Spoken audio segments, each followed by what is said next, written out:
Olá, sejam bem-vindos. Eu sou Rubem Scherbatsky e esse é o canal Bereshit, onde você só vai ouvir palavras que exaltam a graça do Deus de Israel, Jesus Cristo, Yeshua HaMashiach.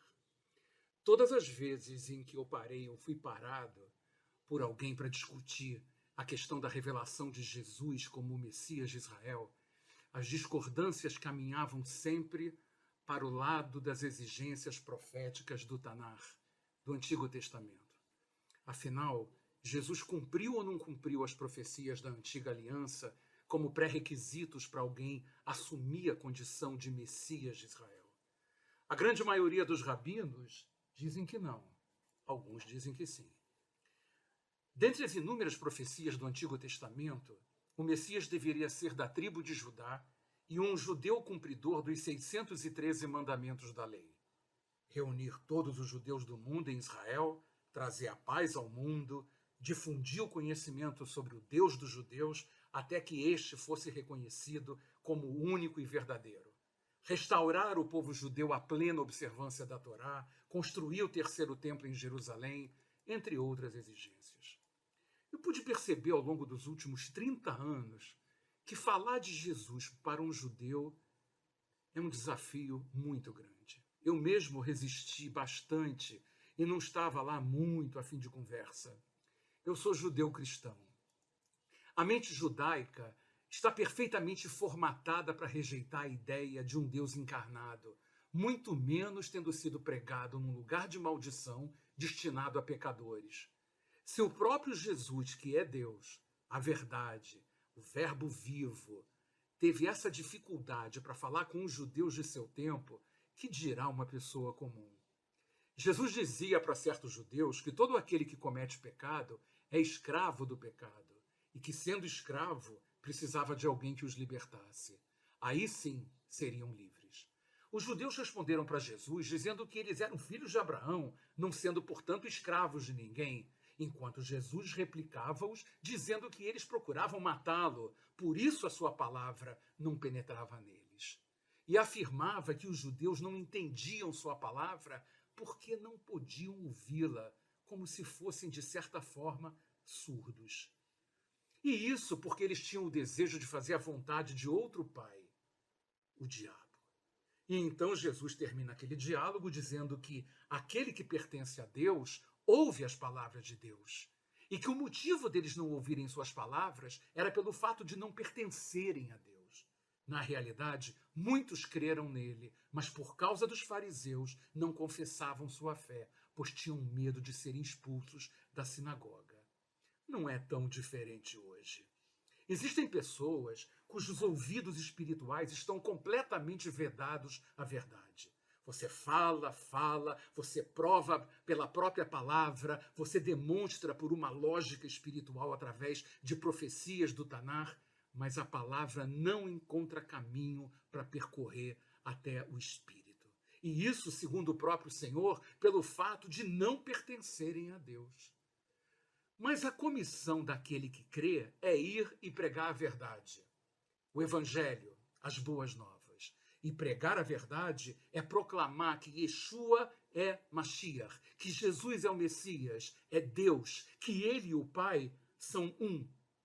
E que sem ele, nada do que foi feito se fez. Que somente nele, mediante sua graça, recebemos pela fé o perdão pelos nossos pecados, cura, salvação e, por fim, a vida eterna. Ele é o verdadeiro Deus, o resto é religião. Todos sabemos que nem você nem eu podemos cumprir os 613 mandamentos da Torá. Só ele cumpriu todas as mitzvot. Tendo cumprido, nos fez justiça de Deus, coisa que era completamente impossível à Torá. Não somos justificados por obras, mas pela fé. Ah, isso não é coisa do Novo Testamento? Não, o profeta Abacuque já tinha profetizado isso quando disse que o justo pela sua fé viveria. Está lá em Abacuque 2, no verso 4. Vamos voltar às exigências legais messiânicas. Quantas vezes você lerá no Evangelho de Mateus a frase para que se cumprisse o que fora dito pelo profeta, para que se cumprisse o que fora dito pelo profeta. Em Mateus 1, 22, 23, lemos o cumprimento de Isaías 7,14, em que a virgem, em hebraico Almá, conceberá e dará à luz um filho e lhe chamará Emanuel, que significa Deus conosco. Immanuel, Deus conosco. Em Mateus 2,15, temos o cumprimento de Oséias 11:1, que diz: quando Israel era menino, eu o amei, e do Egito chamei o meu filho. Ora, José tomou Maria e o menino e fugiram para o Egito até que Herodes morresse. O texto de Mateus 4, de 14 a 16, confirma Isaías 9, 1 e 2, que diz: onde terras desprezíveis no passado, como Zebulon e Naftali, a Galileia dos gentios, agora veriam a glória do Senhor. Nazaré, onde o Senhor viveu e cresceu, fica na Galileia. O povo que andava em trevas viu grande luz, e aos que viviam na região da sombra da morte, resplandeceu-lhes a luz. Em Mateus 8,17, vemos o cumprimento de Isaías 53, 4 e 5. Ele tomou sobre si as nossas enfermidades, e as dores levou sobre si, e pelas suas pisaduras fomos sarados. E o que dizer de Miqueias 5,2, que profetizou Belém Efrata como uma cidade insignificante para figurar entre as tantas de Judá, mas que seria dali que sairia para Deus aquele que reinaria em Israel, cujas origens são desde os tempos antigos, desde os dias da eternidade passada. Sabemos por Mateus 2, verso 1, que Jesus nasceu em Belém da Judéia. E sobre a entrada dele em Jerusalém, narrada em Mateus 21, 5, por acaso, o texto de Zacarias 9:9 não profetizava que as filhas de Sião se alegrariam, pois eis aquele que vem, o teu rei, justo e salvador, humilde, montado em jumento, num jumentinho, cria de jumenta? E o que dizer de Isaías 9:6, onde está escrito que um menino nos nasceu, um filho se nos deu, o governo estará sobre seus ombros e que um de seus nomes será El Gibor, Deus forte, ou seja, o Filho será Deus. Não é o Messias Deus? Immanuel, Deus conosco? Qual foi o brado da cruz, senão aquele descrito em Mateus 27, 46? Eli, Eli, lama sabachthani, Deus meu, por que me desamparaste? O mesmo grito profetizado por Davi no Salmo 22, no verso 1. E quanto aos seus ossos na cruz? Os soldados quebraram os ossos, era chamado de crurifrágium, dos dois assaltantes que foram crucificados ao lado de Jesus. Quando iam fazer o mesmo com o Senhor, perceberam que ele já estava morto e não lhe quebraram as pernas. Isso está registrado em João 19:36. Isso para se cumprir a escritura através de Davi, conforme escrito no Salmo 34, no verso 20. Nenhum dos seus ossos será quebrado. E assim também com referência ao Cordeiro da Páscoa, como está registrado em Números 9:12, que diz: dela nada deixarão até amanhã, e dela não quebrarão osso algum, segundo todo o estatuto da Páscoa a celebrarão. Jesus é o Cordeiro de Deus que tira o pecado do mundo. Não poderia haver qualquer defeito no holocausto. Cristo é a verdadeira oferta queimada e a oferta perfeita pelos nossos pecados e culpas. Teria sido outro profeta, senão Jesus, aquele predito por Moisés em Deuteronômio 18, de 15 até o verso 18? Alguém avaliou seu salário por 30 moedas de prata. Isso está escrito em Zacarias 11, no verso 12. E por esse preço ele foi vendido por Judas. Isso é confirmado em Mateus 27, de 1 a 3. Davi, pelo Espírito, disse no Salmo 22, no verso 18: repartem entre si as minhas vestes, e sobre a minha túnica deitam sortes. E o que fizeram os soldados romanos com a sua túnica tecida de alto a baixo, se não repartir suas vestes e lançar sortes, conforme a narrativa de João 19, 23 e 24? Por acaso, alguém ofereceu as costas aos que o feriam e as faces aos que arrancavam seus cabelos? Texto que encontramos em Isaías 50, no verso 6. E não escondeu o rosto aos que o afrontavam e lhe cuspiam. Precisamos encontrar texto correspondente do Novo Testamento? Por acaso Deus tem costas, cabelos e faces para receber cuspe de homem? Sim, tem. É só a gente ler o texto de Isaías 52, de 13 a 15. Quando Jesus pede água, naquele tormento da cruz, dão-lhe vinagre. Isso está escrito em João 19, de 28 a 30. Ele cumpre a última profecia descrita em Ezequiel 18, 2. Os dentes dos filhos não mais serão embotados, porque os pais comeram uvas verdes. Está consumado. Cada um, porém, será morto pela sua iniquidade. De todo homem que comer uvas verdes, os dentes se embotarão. Em Oséias 5,13 até Oséias 6, verso 3, está escrito assim: quando Efraim viu a sua enfermidade e Judá a sua chaga, subiu Efraim à Assíria e se dirigiu ao rei principal, que o acudisse. Mas ele não poderá curá-los, nem sarar a sua chaga, porque para Efraim serei como um leão e como um leãozinho para a casa de Judá. Eu mesmo os despedaçarei e ir-me-ei embora. Arrebatá-los-ei e não haverá quem os livre. Irei e voltarei para o meu lugar, até que se reconheçam culpados e busquem a minha face. Estando eles angustiados, cedo me buscarão, dizendo: vinde e tornemos para o Senhor, porque ele nos despedaçou e nos sarará, fez a ferida e a ligará. Depois de 2 dias nos revigorará, e ao 3º dia nos levantará e viveremos diante dele. Portanto, conheçamos e prossigamos em conhecer ao Senhor como a alva, a sua vinda é certa, e ele descerá sobre nós como chuva serôdia que rega a terra. Eu vou parar por aqui. Por enquanto, basta. Mas eu poderia ficar horas te mostrando que o Messias que os judeus esperam já veio, é Yeshua e está voltando. E olharão para aquele a quem traspassaram. Zacarias 12:10. Eu vou fazer um vídeo especialmente sobre esse assunto. Mas, certamente, a mais questionada e discutida condição para alguém ser o Messias é a de ser um descendente direto da linhagem de Davi. Aqui se apresenta o centro da principal divergência entre os judeus, entre os rabinos que negam a Jesus como Messias e aqueles que o recebem como tal.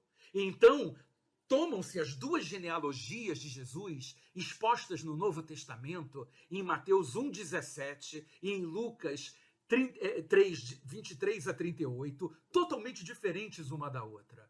E por essas genealogias, os judeus, os rabinos, que estudam o Novo Testamento, tentam provar que Jesus não atende aos requisitos messiânicos, pois eu quero te mostrar exatamente o contrário. Se você depois, com calma, ouvir novamente esse vídeo, pegue a palavra de Deus, pegue o Novo Testamento e abra em Mateus no capítulo 1 e em Lucas no capítulo 3. Uma é a genealogia do pai, é a de Mateus. Outra é a da mãe, é a de Lucas, é a de Maria.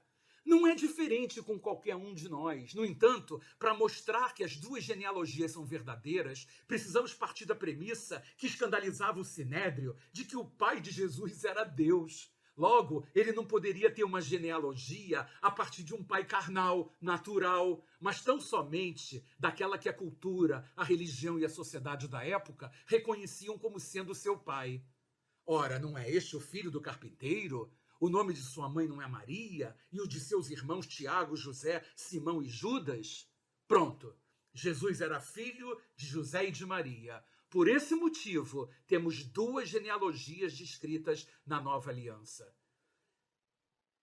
O primeiro fato que devemos considerar na genealogia de Jesus Cristo em Mateus é que estamos com foco em José, pai de Jesus, segundo a lei. Portanto, esta era uma descendência legal e também real, ao menos de Davi até Jeconias. E eu vou dizer por que até Jeconias. A genealogia descrita em Lucas é a de Maria, mãe de Jesus. Isso é, uma genealogia natural e literal. Embora também proceda de Davi, o caminho para se chegar a Maria na genealogia de Lucas é diferente da linha para se alcançar José. Por isso, a genealogia de Lucas não é uma descendência real. Enquanto a genealogia real em Mateus chega em José através do rei Salomão, está em Mateus 1, verso 6, a de Lucas converge para Maria através de Natã. Isso está em Lucas 3,31. Ambos eram filhos do rei Davi. A genealogia de Jesus em Mateus era essencialmente judaica, por isso não se inicia em Adão, mas em Abraão, e vai até aquele que era considerado pai de Jesus, ou seja, José. Já a genealogia em Lucas é a genealogia de Maria. Ocorre que mulheres não constavam nas genealogias. Então, na genealogia de Lucas, considera-se como se Maria tivesse emprestado seu nome a José. Maria era filha de Eli e não de José. Está em Lucas 3,23. Mas José era filho de Jacó. Está escrito em Mateus 1,15. Sabemos por Jeremias 22,30 que nenhum descendente de Jeconias poderia sentar-se no trono de Davi. Está escrito assim no texto. Assim diz o Senhor: registrai este como se não tivera filhos. Homem que não prosperará nos seus dias, e nenhum dos seus filhos prosperará, para se assentar no trono de Davi e ainda reinar em Judá. Também esse detalhe, aparentemente sem importância, foi cumprido. José pertencia a essa linhagem real que desemboca em Jesus, seu filho perante a lei. Só que, literalmente, Jesus não era descendente de José. Portanto, não era semente de Jeconias. Se Jesus fosse semente de José, não estaria em condições de assentar-se no trono de Davi. Mas ele era filho de Davi através de Natã e, dessa forma, legalmente poderia assumir o trono, pois Maria era desposada com José, configurando legalidade, portanto. Assim, Jesus cumpriu todas as exigências messiânicas para se assentar no trono de Davi. Todo esse contexto pode ser resumido na narrativa de Marcos 12, de 35 a 37. Jesus, ensinando no templo, perguntou: como dizem os escribas que Cristo é filho de Davi? O próprio Davi falou pelo Espírito Santo: disse o Senhor ao meu Senhor, assenta-te à minha direita, até que eu ponha os teus inimigos debaixo dos teus pés. O mesmo Davi chama-lhe Senhor, como, pois, é ele seu filho? E a grande multidão o ouvia com prazer. Assim, amigos do canal, abra o teu coração. Uma vez, conversando com um rabino conhecido sobre esse assunto, ele me disse o seguinte: a verdade ronda o meu coração. Se eu abrir, ele entra e faz morada. Amigo, a escolha é sua. Se você gostou do vídeo, compartilhe com outros irmãos, inscreva-se, deixe o seu like e ative o sininho. Valeu, até a próxima!